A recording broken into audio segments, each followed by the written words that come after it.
Welcome to the Promethean channel. Me and Eric are here with Mitch from Blood Force.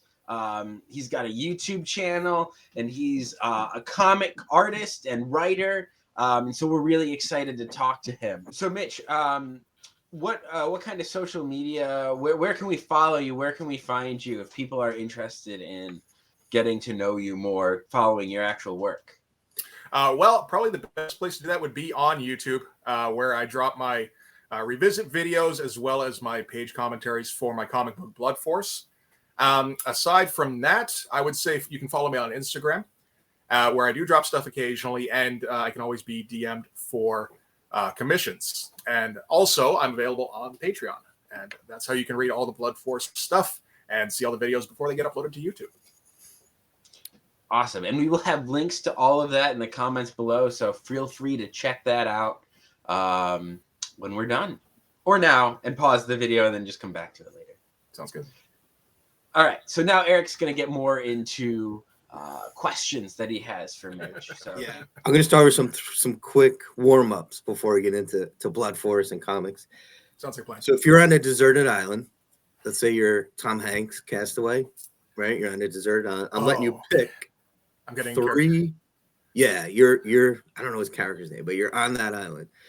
I'm letting you pick 3 albums and 3 movies. All right. So what are you choosing? Back in Black, off the hop. Okay. After that it gets a little hard. Maybe Beast in Black. Wait, Beast in Black. What is Beast in Black? Beast in Black are a power metal band that have from the last. They've been out for it's just been like the last 5 or 6 years. I only found out about them a couple of years ago, and it's very over the top, and it is actually comics inspired. They were really big. Okay. Yeah, they were really big into Berserk, the manga. So yeah, and I think their second album, From Hell with Love. All right, so you're going to Hell with Love. What is it? From Hell with Love? From Hell with Love. I like the title. From Hell with Love. Good. Back in Black. Yeah, pretty dark so far. I don't know. Back in Black is it's a pretty raucous album. I mean, it's kind of celebratory, really. It's meant to be a wake more than a funeral. Okay, that's fair. That was the first one after Bon Scott passed away. It's interesting. Yeah. Third one. Ooh, that's tough. Now, this might be part of the stuff you have to edit out. That's all right. That's all right. We threw you a curveball here. You weren't prepared for this. No, not at all. Let me see. Now I'm starting to think alphabetically. That's never a good sign. So there's not 3 that pop out right away. No, I'll go with those 2. There we go. All right. You can come back to that if you want. Yeah. All right. What are 3 movies that you choose? Okay. I would go RoboCop, Terminator. The first RoboCop. Yeah. The very first one. Okay. I've never seen the other 2. You better off I hear. Well, 2 I hear has it has some redeeming value, mostly in the beginning, from what I understand. 3 does not, from what I understand. So you understand correctly. That's good understanding of the RoboCop franchise. And then what was the third? So you got Terminator, RoboCop. Yeah, I'll go Terminator. First Terminator, second Terminator, third Terminator. The original Terminator. T2, T2, it's a little problematic because you can't make your monster the good guy. But yeah, I'll go Empire. You can't go wrong. All right, that's not bad. You can't go wrong with Empire or Raiders. I'll go Empire over Raiders, at least for now. All right, so you're going Empire Strikes Back, Terminator, the original RoboCop. Yeah. Interesting. Those are pretty good. All right, this is going to be really tricky, right? It can't be a family member. Cannot be a family member. You get to pick one person to spend time with you on that island. All right. Can't be a family member. Honestly, it would. You can pick 2. Honestly, it would be my brother. It can't be a family. I know. Yeah. That's not fair. That's too easy. It could be a stranger too, by the way. It doesn't mean it's someone you actually. I know. Met. I was thinking like celebrity or something like that. I figured they'd get sick of me after a while. Though, probably my friend Jay then, because I started doing comics with him back when we were teenagers. So we've a lot of shared interests over the years. All right. Okay. I think that's necessary when you need to make conversation on a desert island. Yeah, Fair enough. I'm probably going Emma Stone myself, but you can have your friend. Yeah. What's your friend's name? I didn't think about that too much. Jay. Well, you blew it. You're going Jay. I know. I could have had Emma Stone, man. You could have had it. You blew it. You blew it. I don't even know what kind of person she is. She could be the nastiest, meanest. Yeah. Biatch. Or she could be really nice. We don't know. She can be. But I'm just rolling the dice and just. I think if we had to go that direction, probably. Shoot, what's her name? Elizabeth Banks. Now you're going your friend Jay. That's it. You gotta. I know. I believe in accountability. You made your. Can I throw Jay off of the island? You could Elizabeth Banks comes by. I'll let you throw Jay off. Thank you. Do you want to revisit that answer? Which the who would you share the island with? I'll go Elizabeth Banks. Yeah. Elizabeth Banks. Wait, Elizabeth Banks. If I've got the name right, I think it's the one I'm thinking of. I haven't seen her in anything recently, but from like trying to think of something that wasn't. Oh, yeah, the name sounds so familiar. No, Slither, I know her. Slither and like. No, I know she was at the end of 40-Year-Old Virgin, and not that one. She was in a lot of Judd Apatow movies, right? I think she was in a couple. Yeah. Okay. I think she seems cool. All right, Jim, you want to chime in? Who you sharing the island with? Me? Jim, yeah. Yeah, your turn, man. It's harder than it sounds. Came by hard. Let's see. It can't be my wife, right? Because can't be. I That's had too to easy. at least say, like it would definitely be my wife if she was an option. You gotta put that qualifier in there, of course. Yeah, right. It's important.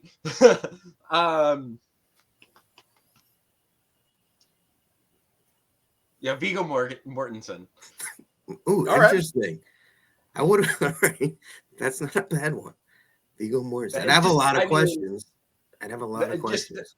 I don't know. Like at the worst case, like he can teach me how to sword fight because he learned all of that stuff. Sure. Even if I'm thinking if I'm going a man, I'm probably going to go like the professor from Gilligan's Island because the guy can make. Are we talking about like escape plans now? Well, I mean, the guy can. Batteries out of coconuts and stuff. You know, like if I'm see, this isn't fair because you had a chance to think through the question before you asked us. Fair point. Fair point. Very fair point. All right, so Mitch, you're Canadian, correct? Yes. All right, so Guilty. I'm gonna run down some quick Canadian references. All right. And I'm only asking you to just react to them, just whatever pops in your mind. All right, Rorschach blot test. Yeah. Rush. Never liked them that much. Working Man's okay. Working Man's okay. That's about it. Working Man's a good one. Working Man. Hockey. Yes. Yeah. I'm a Canucks fan. I meant to ask, is Canuck an acceptable term or is that a derogatory? It is. I don't know. It's not derogatory. It feels like, I don't know, uneducated almost. Like, if someone calls you a Canuck, are you? Yeah, like nobody uses it. So, I don't know. It'd be like Yankee. I guess it'd be like Yankee. I mean, they're more likely to yell A at you than yell Canuck. I mean, right, so you're not. So if I call you Canuck, you're not getting. No, that's fine. All right. Is it more like kind of like us Northerners like say like, oh, they're such a redneck or something like that? Well, redneck's kind of derogatory. No, it'd be like it's almost like I guess it's an accepted slang like nickname. It's just nobody ever uses it. Okay. Yeah, it's just like it feels like verging on derogatory, I guess, maybe because of just how rarely we hear it. But I don't know. Okay, so all right, so it's okay to yeah, I'll say that. I'll say so. I'll grant amnesty. This one's kind of a little bit obscure. David Cronenberg. Yes. Absolutely. Yeah. Okay. David Cronenberg is a director of The Brood and like a million movies. But a million. Just The Fly's probably his best one. I mean, The Fly's one of his best. The Fly's amazing. Interestingly enough, he was considered to direct RoboCop.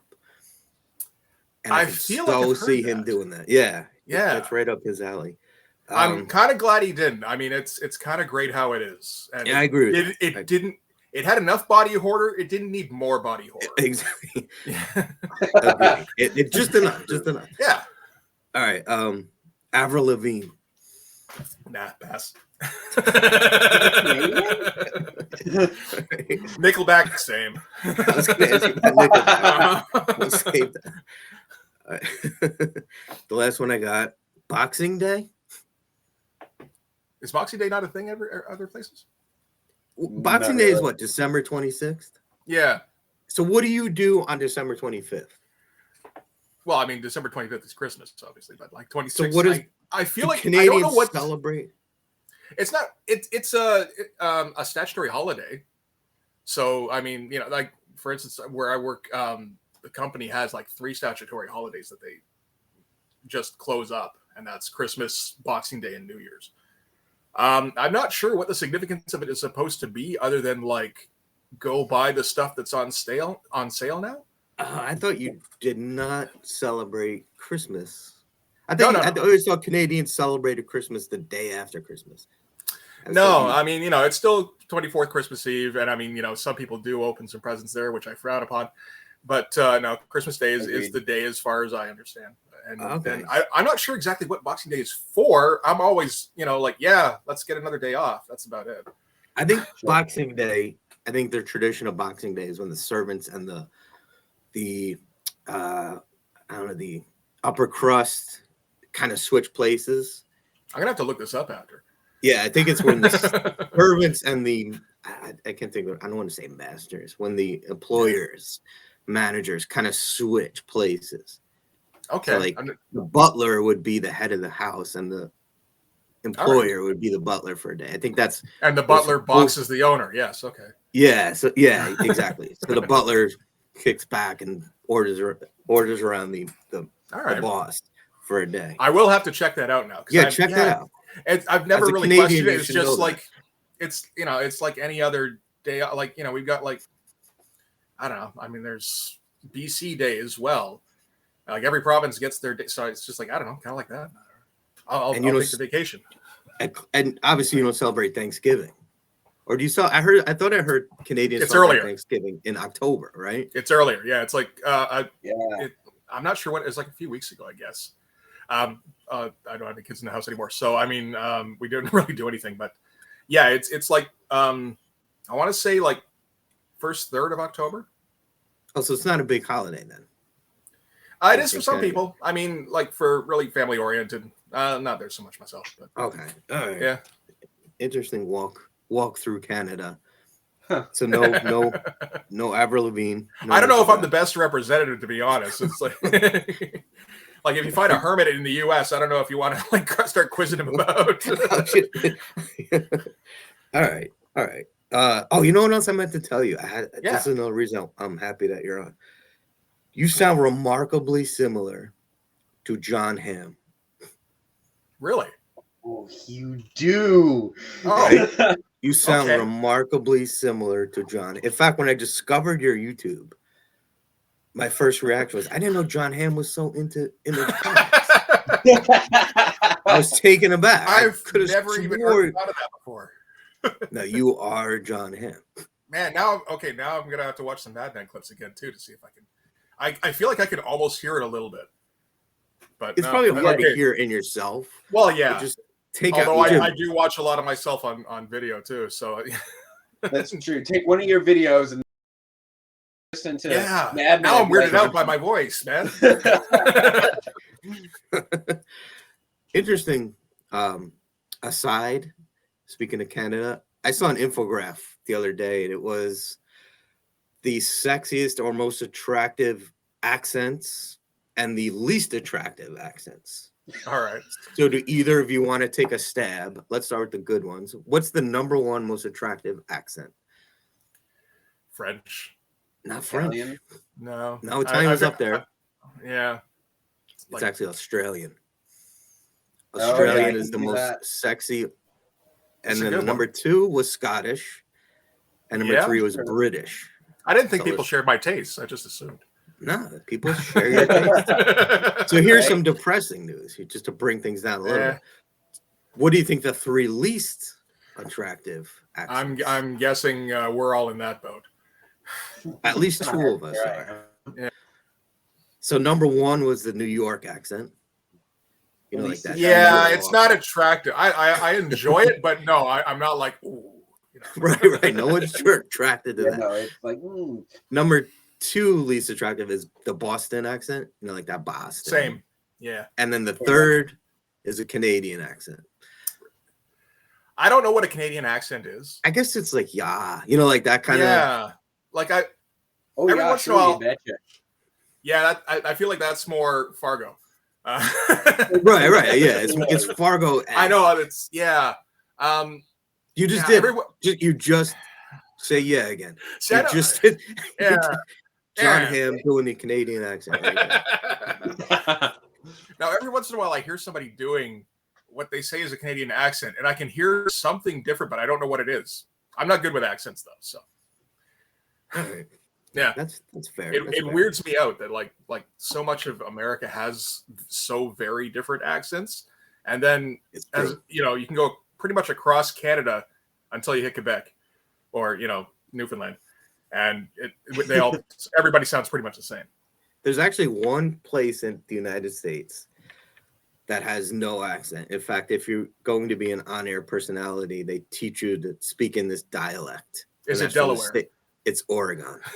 Okay. That makes sense. People from Oregon have Does it? Okay. No accent, apparently.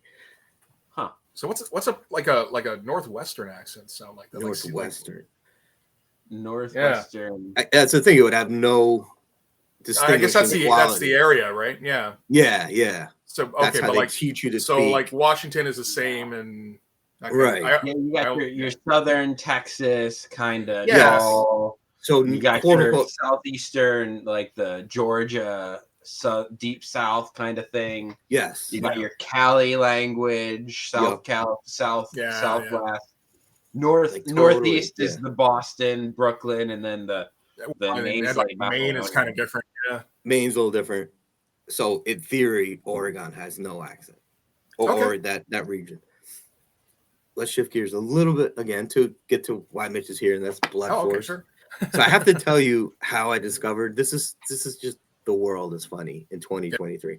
So on Twitter, I don't know why, I have no idea why, but I follow a President Richard Nixon account on Twitter. I had no clue why. I don't remember choosing to follow it.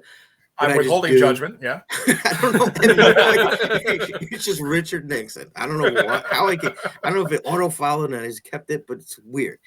All right. So that Richard Nixon account, interestingly enough, retweeted a Rob Liefeld account. An account, it's called Positively Liefeldian. And this account just roasts Rob Liefeld over and over again. So I thought that was kind of funny. So I started following I think I followed that guy for a while. Yeah. Yes. Yeah. The Liefeldian account. And the Liefeldian account tweeted one of your videos. Yeah. In which I think I remember that. Yeah. I think it was Youngblood. And how you kind of explain how Rob did like a bait and switch and cuts corners and just draws splash pages. And was it Youngblood? It was either Youngblood or Brigade. Because I talk about the bait and switch with Brigade because he drew the cover on it. It might have been Brigade, but that's what introduced me to your channel.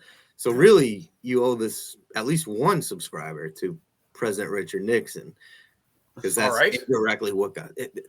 Like I said, 2023. Next time you run into Slicky, what is it, Tricky Dick? Just give him a head up.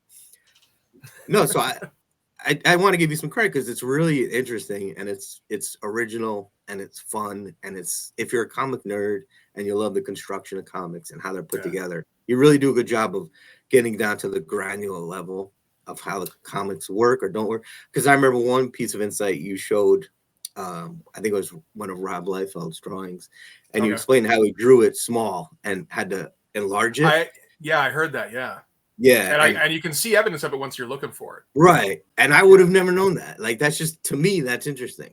And I think comic fans would be interested. Or you show how they cut corners, and I don't know. It's fascinating. Yeah. And that leads me to. Go ahead, you can. You got a question. You're gonna have to inform me. This is the stupid new comic book nerd. That's guy. Absolutely, man. Who is Rob Liefeld? I think Mitch can Who take is that one. Rob Who is? Liefeld? Yeah. What is Rob Liefeld? There we Mitch, go. go for that. Go for Rob that. Liefeld was a comic. Well, I mean, he's still technically a comic artist. He still draws occasionally, but he came to prominence in the late '80s / early '90s. Mostly, I think he was starting to build up some steam with like Hawk and Dove and doing some just random stuff here and there for Marvel. But then he took over New Mutants and introduced Cable, and then kind of parlayed that into X-Force, and somehow got popular, even though he doesn't draw well at all. He's more about hype than he is about actually like delivering. And he's bad, but he's loud. And actually, that kind of sums him up. Really, that sums up his art. That sums up, that sums up his persona. Would you say he's polarizing within the industry? I don't know that he is. I think he's got a small following, and I think, well, I guess there's and those I'll call the Liefeld apologists. But well, no, I wouldn't do that. And then there's a bunch of people who seem okay with him. I feel like these were people who were Liefeld fans in the day, which would have been, again, the early 90s mostly, and still see something redeeming about his art. I've never enjoyed it. I always wondered what the attraction was, and I've never really got an answer that satisfied that for me. And I think that's kind of most of the comics world at this point, where they're just like, no, thanks, Rob. Like, he's more of a sideshow, if anything. That's what's interesting. Again, get back to your YouTube, which is Blood Force. Is that what? So if you just search Blood Force, yeah, if YouTube, it'll bring you up, right? Like it'll bring it will for me, certainly, but I tend to search myself every once in a while. So all right, so maybe it autofills. All right, so if you want to find it, it's just called Blood Force, right? That's the name of the channel. Here, let me and we'll have a link to his YouTube channel. Yeah, we'll give all the links, of course. That'll work. But again, what's interesting and what you do a good job is I can never. That's why I'm glad you're here, because I can never really pinpoint if you like or don't like Rob Liefeld. You're very fair in your criticism. I try to be. I feel like if you're not willing to point out when somebody does something right, you don't deserve to point out when they do it wrong. Okay, that's good. So, that's a good explanation. That's really good. And I mean, I can relate to Liefeld on a lot of stuff. Like, I am, a lot of my stuff does make fun of Liefeld, but it helps that I also kind of draw that way a little bit. So, like, I don't like drawing backgrounds myself. And, I understand the impulse to take shortcuts, just like crosshatch out feet instead of like actually, rendering them. And like put some smoke over, the parts I don't want to actually spend time on. Or that I just can't draw. Yeah, it's a lot of smoke, a lot of stones, a lot of just things cut off mid-panel.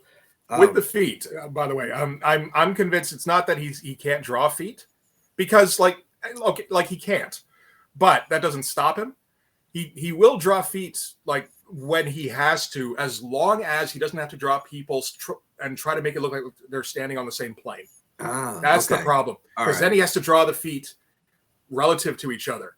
And that's where it becomes a problem. And I think that's where he starts, like, because I think he starts at like the chest head area and then draws down usually.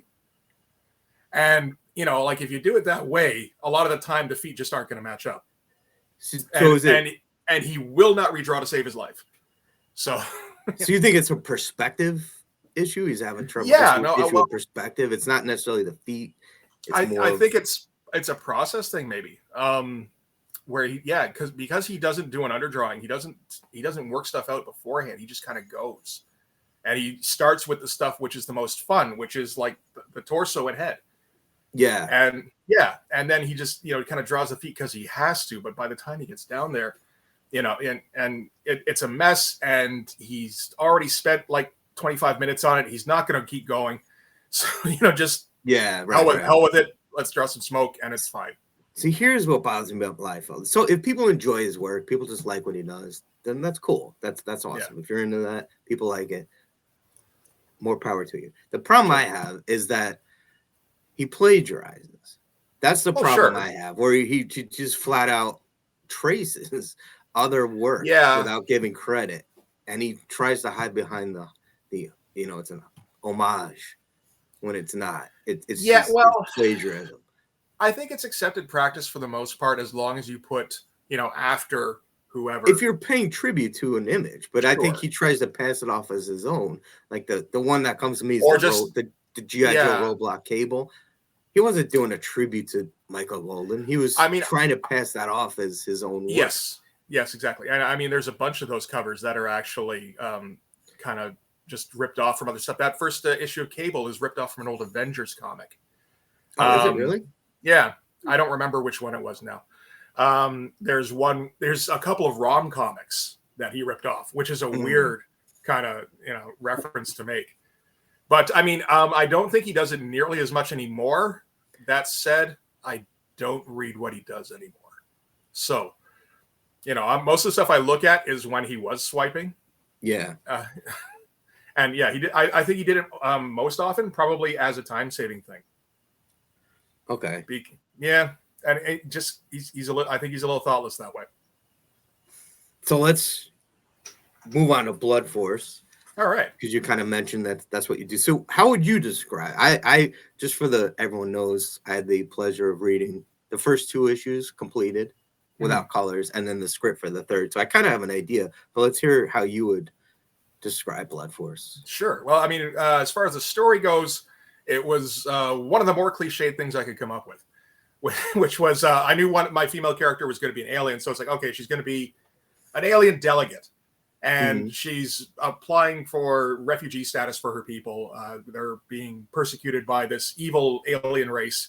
And she has a team of super people who are appointed as her security force / strike team. Because every good delegate needs a security force / strike team. Right? Of course.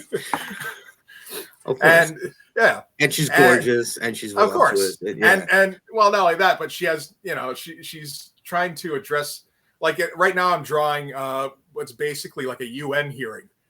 And, she's trying to make her case while she's standing there in a bikini, and in a ridiculous costume. Yeah. And it's like, okay, is she oblivious or is she trying to like distract them, or is it just like, my comfort supersedes whatever, or is it just like that the artist likes drawing, half naked women? Who knows? Or is it because our demographic is 13-year-old boys, and even though it doesn't make sense that she's partially nude, we're going to make her partially nude. Could be a little column A, could be a little column B, But it's interesting because it's tongue-in-cheek, it's fun, and it's funny as hell. But you also, you kind of tackle some serious, under the surface, you kind of get into some, there's like political unrest and a little bit. Yeah. I mean, I want to get into like, the main thing for me is, it kind of stems from the revisits. Like the original idea for Blood Force was more as a parody kind of thing. And it was a joke, right? I wasn't expecting to be going even at the end of the issue 1, really, except that I kept spitballing with it just because it was fun to think about. And while I was drawing it out, I was doing these revisits, and, it was the first time reading Image comics in like 30 years. And it kept striking me how just unsatisfying an experience they were, because the stories don't go anywhere.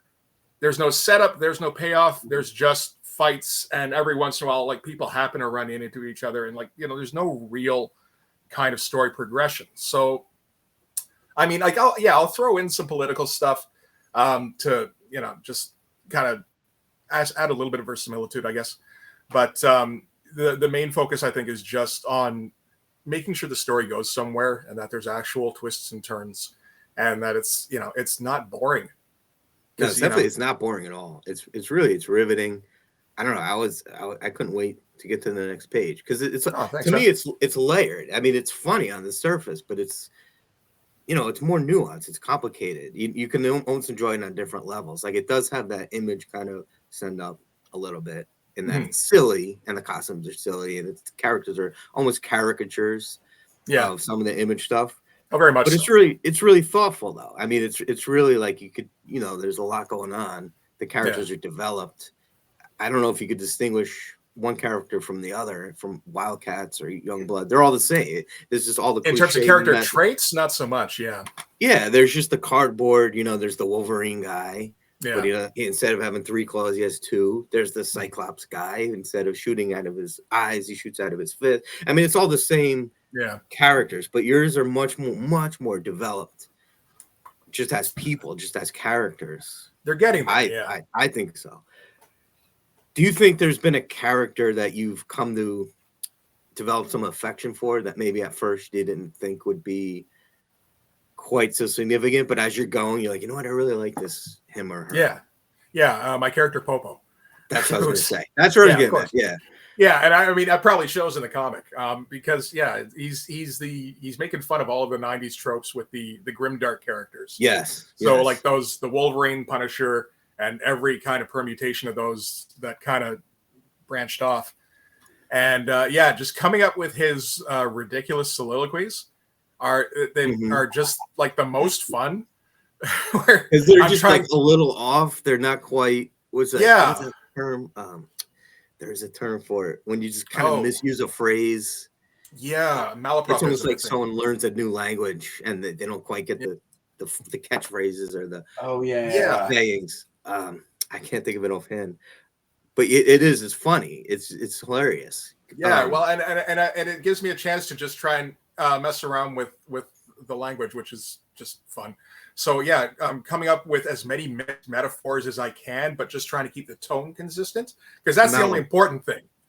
Malaprop is what I'm looking for. So all right, so when you started, you didn't really envision him being as significant, but as you started creating in the process, you're like, I really like this guy. Oh yeah, He became more prominent as the series progressed. Absolutely, yeah. When I first came up with them, like they were absolutely the stereotypes. So we need girl, and we need boring, and we need boring leader man, and we need big strong guy, and fire guy, and tech guy, and Wolverine guy. Overly bureaucratic commander who makes decisions that middle manager. Yes. Well, let me ask you this: up Captain America as middle manager. He's middle manager. As a storyteller, as a creator, what elements of stories? Let me see, like shortcuts or story flaws bother you the most? So, like, is there any kind of story element that, like, that just gets on my nerves when Deus Ex Machina? Okay, all right. I think that's probably a lot of people's where it's just a solution appears out of nowhere. I try to set up those as often as I can, so that it's not like at least you get like the Chekhov's gun thing where it shows up on the mantle before you use it. Okay. The Deus Ex Machina is the worst. That said, I still may use it sometimes if it's funny. If it's funny, because again, to overdo it, but that's the joke, is that you're playing on that, right? Yeah, you're playing on that last minute bailout. It's almost like I think writers or creators write themselves into a corner, and they don't know how they're going to get out of it themselves. I think that's the case, and you just like assume like, I'll figure something out, and then you get there and like, I didn't figure something out. But sometimes it's fun, like when the Riders of the Rohan showed up at the Battle of Helm's Deep. Like sometimes it's dramatic. It's cliche, but it still gives you the chills once in a while. Yeah, but he did preface like that I wouldn't say that's a Deus Ex Machina because it wasn't out of nowhere. No. Gandalf did go away looking for help.